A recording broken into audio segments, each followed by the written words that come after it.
Anyway, next up, we have the amazing, the beautiful, the talented Rick Desilets. Come on up here.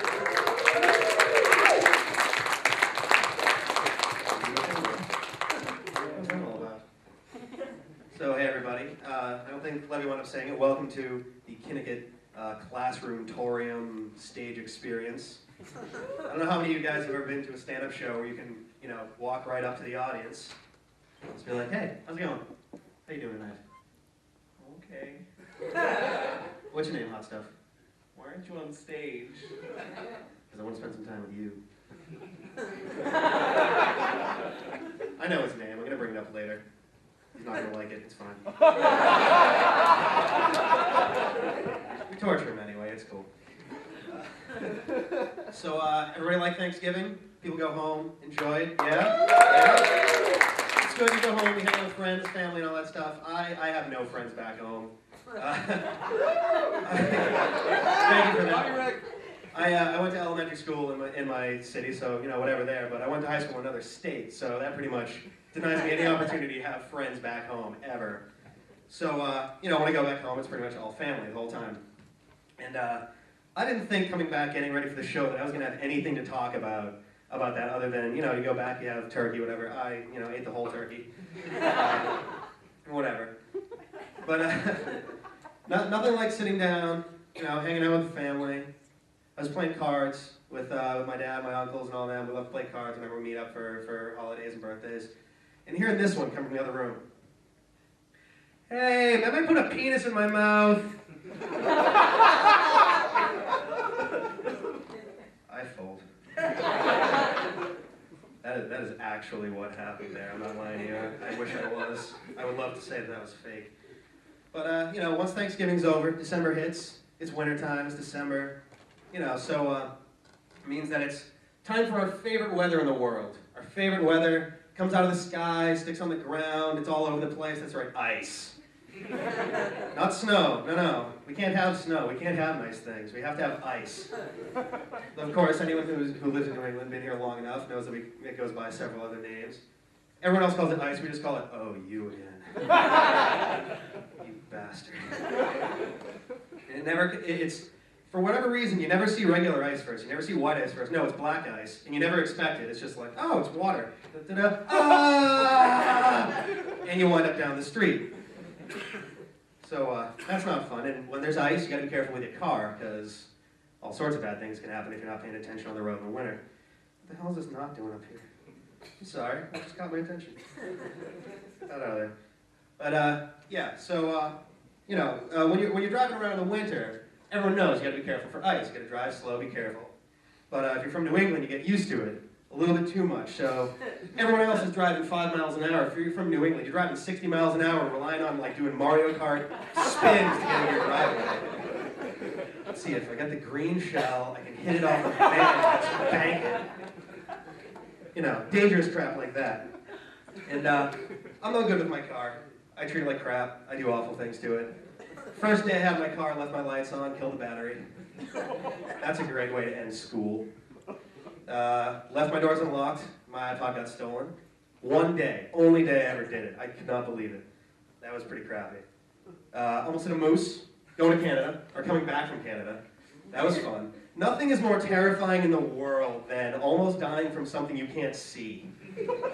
Has anyone, raise your hands, clap if you ever nearly hit a moose. Anyone? Yeah? Okay, cool. I'm not the only one, thank God. Well, maybe not, I don't know.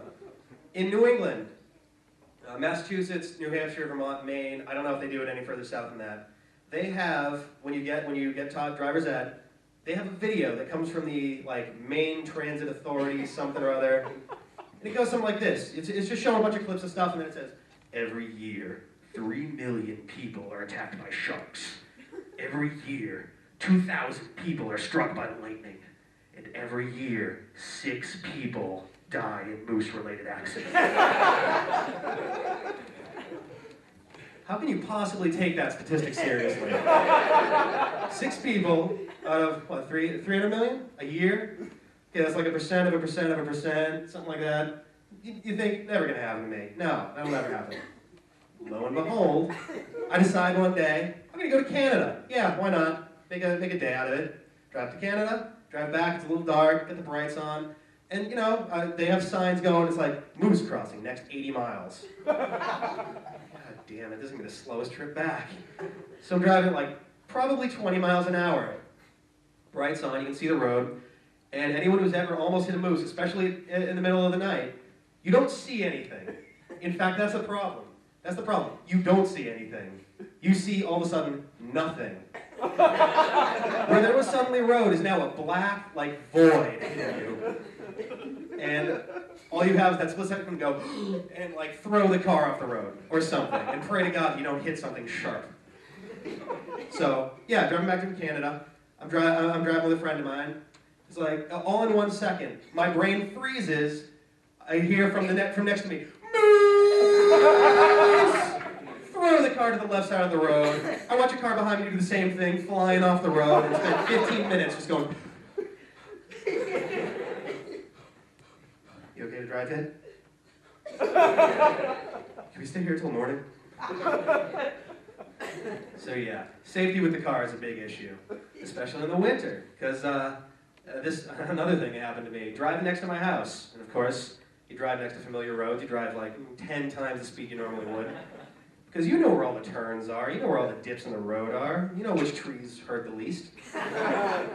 So I'm driving down the road, it is the iciest day on the first winter that I had my car. The iciest day. And I'm driving maybe 5 miles an hour because it's all hills, and it's all stupid, and it rained a ton the night before, and the entire street was frozen. And all of a sudden I'm just like, all right, cool, turn's coming up. Oh, shit. I remind you, 5 miles an hour. So, not very fast, in fact, slowing down. So, here I am, sliding along, and here's a turn to the left coming up, and I'm about to run into someone's lawn, covered in snow, obviously, and just off to the side is a tree. And it is the worst thing when your car goes out of control. Either way, there's two out of controls. There's one that's like, oh my God, we're gonna go off a cliff. Ah! There's that out of control. And there's the out of control where you're like, can I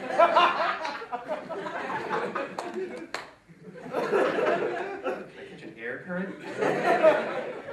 Oh my God, I could run in front of my car. And you go out of control, you know, whatever, and here's the tree in front of me. And there's two things that can possibly happen. One is, you go about a mile an hour into the tree. Boom. God damn it. And if anyone's ever lost control of their car at less than 10 miles an hour, the same thought runs through your head every time. I'm a fucking idiot. This is so stupid. I'm gonna hit that tree. I could tag the tree and get back in my car before I hit the tree. Nope. What's on the radio? I love that song. Just pray to God whoever's in their house isn't watching this horrible action. Looking out the window going, oh. Sorry.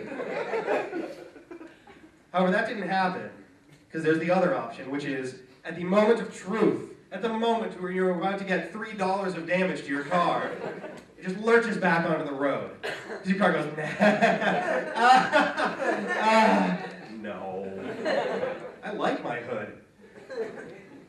Stupidest thing ever. Ruined my entire day, I hated it.